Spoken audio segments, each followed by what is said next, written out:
Na-traffic ka na ba sa EDSA? Tama-tama, maganda tong ipapakita ko sa'yo. Habang traffic sila sa EDSA, ikaw, chill sa veranda. Overlooking Tagaytay Lot, 2,200 square meters available here in Tagaytay. Sila, stuck sa traffic, ikaw, stuck sa ganda ng view. Yun ang kagandang overlooking lot na to sa Tagaytay.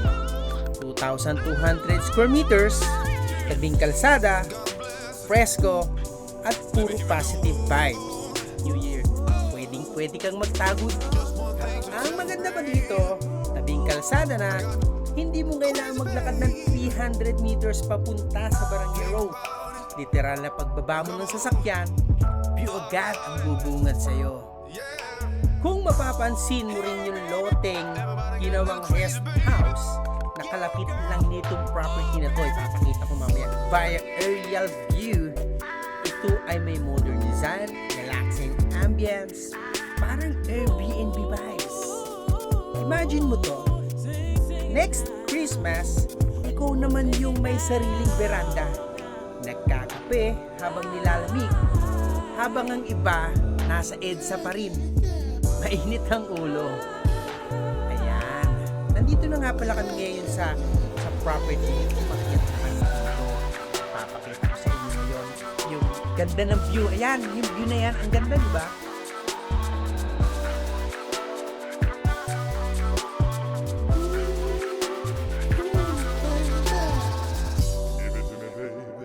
Property details nito ay ang area nga pala nito ay 2,200 square meters at ang selling price nito is 4,500 pesos per square meter, negotiable. Ayan. Tapos yung frontage meters nito siguro mga 15 to 20 meters approximately. Ayan. Nandito tayo ngayon sa pinakataas ng property ni Sir. At ayan, simula dito sa kamoting kahoy, ayan yung boundary line niya, yung perimeter fence. Tapos, yung dulo neto, yung may bakod, ayan yung boundary, yun yung perimeter.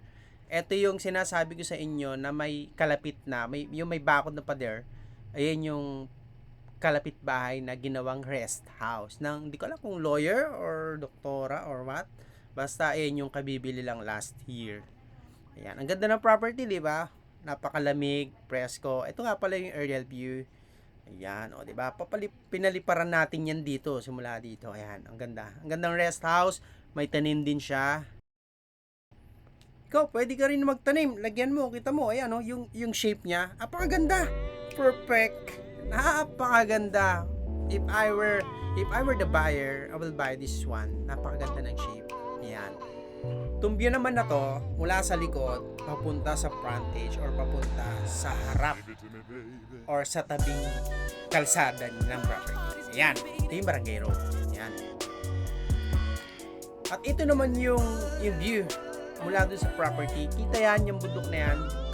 Pag nasa view deck ka or sa taas ng property, kita yan. Hindi naman siya matarik. Konting akyat. Banayad lang talaga. As in, napakabanayad yung akyat niya. Ayan, o. Yan. Mula dun sa harap yan ng property. Okay. Para sa mga interested buyer dyan na interesado, pwede kayong mag-message sa amin. Kontakin nyo kami sa number na nasa screen. At sa mga seller na mga gustong magpabenta ng inyong property, pwede nyo kaming i-message.